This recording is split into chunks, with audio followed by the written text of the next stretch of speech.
सुभाष चंद्र बोस और भारतीय राष्ट्रीय सेना जो उसके बारे में हम लोग अध्ययन कर रहे थे,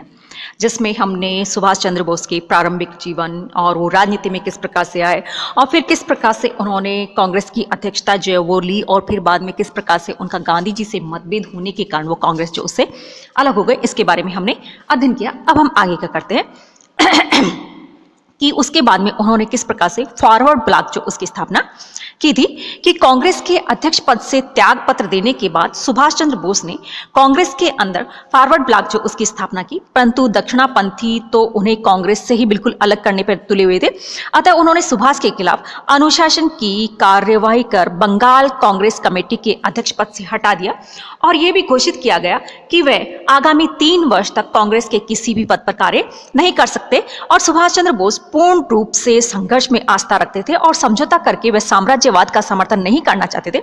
अतः अब फॉरवर्ड ब्लॉक ने कांग्रेस से अपना नाता तोड़ दिया और वह एक ऐसा राजनीतिक संगठन था जो कि मूल रूप से स्वतंत्रता को चाहता था। उसके लिए कांग्रेस की तरह अहिंसा न धर्म थी न जाति, वह पूर्ण रूपेण संगठित आधुनिक समाजवादी समाज की रचना करना चाहते थे। यह उनकी राजनीति का आधार था। यह संगठन साम्राज्यवाद का विरोध शक्ति से करने के लिए निर्मित किया गया था। मार्च 1940 को उन्होंने रामगढ़ में ब्रिटिश साम्राज्य से समझौता विरोधी सभा का आयोजन किया और 3 जुलाई 1940 को सुभाष ने हॉलवेल स्मारक को हटाने के लिए आंदोलन शुरू किया। जहां तक द्वितीय विश्व युद्ध में ब्रिटेन के साथ सहयोग करने की बात थी, सुभाष और फॉरवर्ड ब्लॉक ने इसका जोरदार विरोध किया और फॉरवर्ड ब्लॉक ने मांग की कि भारत को युद्ध में सम्मिलित करने के लिए ब्रिटिश शासकों की घोषणा को जबरदस्त चुनौती दी जाए और युद्ध में भारत के साधनों के इस्तेमाल का विरोध डटकर किया जाए। केंद्रीय सरकार के युद्ध प्रयासों में बाधा डाली जाए और फॉरवर्ड ब्लॉक का कार्यक्रम सेना में रंगरूटों की भर्ती को रोकना और ब्रिटिश माल का बॉयकॉट करना और करबंदी और हड़ताल इत्यादि जो वो शामिल किए गए थे। दूसरी बात थी नजरबंदी से पलायन कि 2 जुलाई 1940 को भारत सुरक्षा कानून के अंतर्गत ब्रिटिश सरकार ने सुभाष चंद्र बोस जो उसको गिरफ्तार करके कलकत्ता की प्रेसिडेंसी जेल जो उसमें बंद कर दिया और बंदी अवस्था में भी उन पर 2 मुकदमे चल रहे थे। 29 नवंबर 1940 को सुभाष ने भूख हड़ताल शुरू की। उनकी हड़ताल तेजी से बिगड़ने लगी, हालत जो थी वो बहुत ही तेजी से खराब होने लगी थी और इस पर सरकार ने उन्हें 5 दिसंबर 1940 को जेल से मुक्त करके उन्हें घर में नजरबंद कर दिया। घर की नजरबंद में सुभाष पर कड़े प्रतिबंध थे। अतः कुछ दिनों से सुभाष अपने घर में चुपचाप रहे और पता नहीं किन परिस्थितियों में 17 जनवरी 1941 को सुभाष घर की नजरबंदी से बच निकले। अयोध्या सिंह ने इस संबंध में लिखा है कि 17 जनवरी 1941 की रात के लगभग 1:15 बजे वे घर छोड़कर कार से गोमा गए और वहां से रेलगाड़ी पकड़कर पेशावर और जमरूद होकर तथा लंडी कोतल को बंगाल में छोड़ते हुए वे गढ़ी पहुंचे और उन्हें पैदल भारतीय सीमा को पार किया और मोटर गाड़ी से काबुल जा पहुंचे और वहां से इटालियन पासपोर्ट लेकर वे रूस गए और 28 अगस्त 1941 को विमान द्वारा मास्को से बर्लिन जहां पहुंचे और हिटलर के दाहिने हाथ रिबेनट्रॉप ने उसका स्वागत किया और बर्लिन में सुभाष चंद्र बोस ने जर्मन अधिकारियों के सामने कुछ प्रस्ताव रखे, जैसे कि वे बर्लिन रेडियो से ब्रिटिश विरोधी अभियान चलाएंगे। दूसरा, जर्मनी में भारतीय युद्धबंदियों में से लोगों को चुनकर आजाद हिंद फौज का संगठन करेंगे। तीसरी बात, तीनों धुरी राष्ट्र जर्मनी, जापान और इटली संयुक्त रूप से भारत की स्वाधीनता की घोषणा करेंगे। जर्मनी ने बोस को के पहले 2 प्रस्ताव जो उनको तो स्वीकार कर लिया, परंतु तीसरे प्रस्ताव जो उसके ऊपर उसने चुप्पी लगा दी और इसी दौरान जर्मनी ने रूस पर आक्रमण कर दिया और रूस मित्र राष्ट्रों के खेमे में चला गया। ऐसी स्थिति में जर्मनी ने भारतीयों की सेना गठित करने के लिए सुभाष को प्रोत्साहित किया और सुभाष का विश्वास था कि सोवियत संघ परास्त हो जाएगा और उनके द्वारा गठित भारतीय सेना सोवियत संघ से होकर भारत की सीमा तक पहुंच जाएगी। फिर जर्मन सेना के साथ मिलकर ब्रिटिश भारत पर आक्रमण करेंगे और इसी कल्पना और विश्वास के साथ सुभाष ने उत्तरी अफ्रीका में जर्मनों द्वारा बंदी बनाए गए भारतीय सैनिकों को जर्मनी लाने का अनुरोध किया और उनके अनुरोध को स्वीकार करते हुए भारतीय युद्धबंदियों ने जर्मनी लाया गया और कुछ प्रारंभिक कठिनाइयों के बाद जनवरी 1942 तक सुभाष भारतीय सैनिकों के 2 दस्ते गठित करने में कामयाब हो गए और जर्मनी में उनके नाम के आगे नेताजी शब्द जोड़ा गया। तभी से वे नेताजी सुभाष चंद्र बोस जो उनके नाम से जाने लगे और सुभाष ने रोम और पेरिस में भी फ्री इंडिया सेंटर स्थापित किए और इस समय तक लगभग 3000 सैनिक उनकी आजाद हिंद फौज जो है उसमें शामिल हो चुके थे।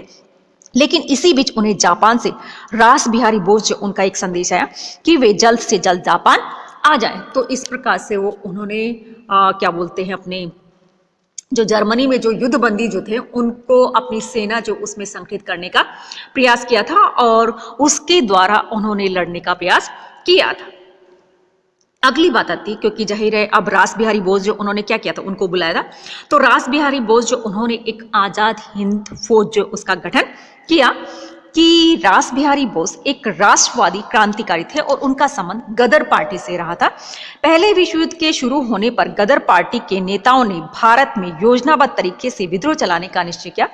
और उनकी योजना का एक भाग भारतीय सैनिकों को उकसाकर ब्रिटिश सरकार के विरुद्ध विद्रोह करवाना था। रास बिहारी बोस भी इस समय गदर पार्टी के नेताओं के साथ मिलकर काम कर रहे थे और उन्होंने इस विद्रोह के लिए 21 जुलाई 1915 की डेट जो थी वो डिसाइड की थी, परंतु एक सैनिक ने ब्रिटिश अधिकारियों को इसके बारे में सूचित कर दिया, जिसके फलस्वरूप गदर पार्टी के कई महत्वपूर्ण नेता जो थे पकड़े गए। मगर रास बिहारी बोस जो थे वो बच निकले और अपनी गिरफ्तारी से बचने के लिए वे भारत से जापान चले गए और बाद में वे वहीं जाकर बस गए और जापान के नागरिक बन गए। द्वितीय महायुद्ध के दौरान 28 से 30 मार्च 1942 को राजनीतिक सवालों पर विचार करने के लिए रास बिहारी बोस की पहल पर टोक्यो के प्रवासी भारतीयों का एक सम्मेलन बुलाया गया और इस सम्मेलन में भारतीय अधिकारियों की देखरेख में भारतीय राष्ट्रीय सेना गठित करने का निर्णय लिया गया और इस सेना का उद्देश्य भारत की मुक्ति के लिए संघर्ष करना बताया गया था। यह भी निश्चित किया गया कि जापान अधिकृत एशियाई प्रदेशों में इंडिया इंडिपेंडेंस लीग की स्थापना की जाए और प्रवासी भारतीयों को इसका मेंबर बनाया जाए और जून 1942 में बैंकॉक में प्रवासी भारतीयों की पूर्ण प्रतिनिधि सम्मेलन करने का भी फैसला किया गया। टोक्यो सम्मेलन के निर्णय के अनुसार बर्मा, मलाया, श्याम, हिंदचिन, फिलीपीन, जापान, चीन, बोर्नियो, जावा, सुमात्रा, हांगकांग आदि के प्रवासी भारतीयों के प्रतिनिधियों का एक सम्मेलन बैंकॉक में 23 जून 1942 को बुलाया गया, जिसकी अध्यक्षता रास बिहारी बोस ने की थी और बैंकॉक सम्मेलन में भारतीय सैनिकों के प्रतिनिधि भी शामिल हुए और ये सैनिक प्रतिनिधि कौन थे इसके बारे में खुलासा नहीं हुआ। दिसंबर 1941 में जापान ने उत्तर मलाया पर आक्रमण कर ब्रिटिश सेना, जिसमें भारतीय सैनिकों की संख्या बहुत थी, को परास्त कर सैकड़ों सैनिकों को बंदी बना लिया, परंतु कप्तान मोहन सिंह कुछ अफसरों तथा सैनिकों के साथ वहां से भाग निकला, परंतु अंत में उन्हें विवश होकर अपने साथियों सहित जापानियों के हाथ आत्मसमर्पण करना पड़ा और वहां के एक सिख साधु ज्ञानी प्रीतम सिंह और जापानी फौज अफसर मेजर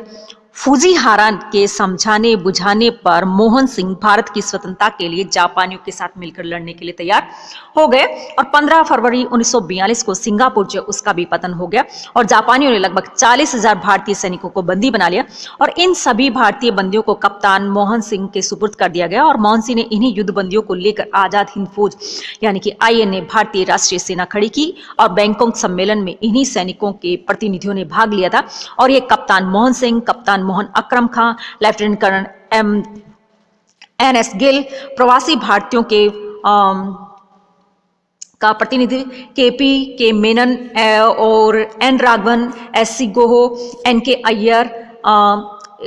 इसके अलावा अय्यर स्वामी, सत्यानंद पुरी और ज्ञानी प्रीतम सिंह, कर्नल MN गिल, जिनके बाद में जापानियों ने जेल में ठूस दिया था, उन्होंने अपनी पुस्तक स्टोरी ऑफ द INA में लिखा कि बैंकॉक सम्मेलन के लिए कुछ प्रस्ताव पारित किए, जैसे यह सम्मेलन मार्च 1942 में संपन्न टोक्यो सम्मेलन के विचारों की पुष्टि करता है और आंदोलन का मुख्य ध्येय बिना किसी प्रकार के विदेशी नियंत्रण, प्रभुत्व अथवा हस्तक्षेप के भारत की पूर्ण स्वाधीनता जो है वो होगा। इसके अलावा इस सत्य को ध्यान में रखते हुए कि भारतीय राष्ट्रीय कांग्रेस ही एकमात्र ऐसा राजनीतिक संगठन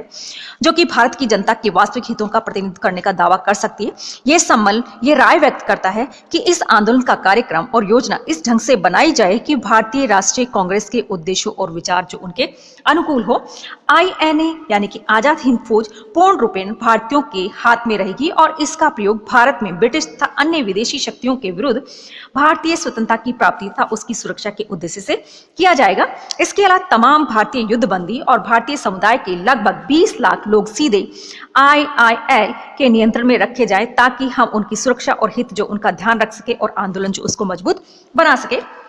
ये सम्मेलन जापान के प्रधानमंत्री जनरल टोजो के अब तक दिए गए सहयोग की सराहना करता है और उनसे अनुरोध करता है कि वे स्पष्ट रूप से ये घोषणा करें कि जापान भारत की पूर्ण स्वार्थीनता का समर्थक है और इस उद्देश्य की प्राप्ति के लिए जापान हर संभव हमें सहायता देगा। इसके साथ ही सिर्फ सुभाष चंद्र बोस इस आंदोलन का नेतृत्व करने के लिए यूरोप से बुलाया जाए और इस सम्मेलन में स्वाधीनता युद्ध के चलाने और स्वाधीनता आंदोलन के संबंध में सारे जरूरी कामों को पूरा करने के लिए एक संग्राम परिषद जो उसकी गठन किया गया और रास बिहारी बोस को इस परिषद का अध्यक्ष और मोहन सिंह लेफ्टिनेंट के गिलानी, के मेनन और एन राघवन जो उनको इसका सदस्य बनाया गया।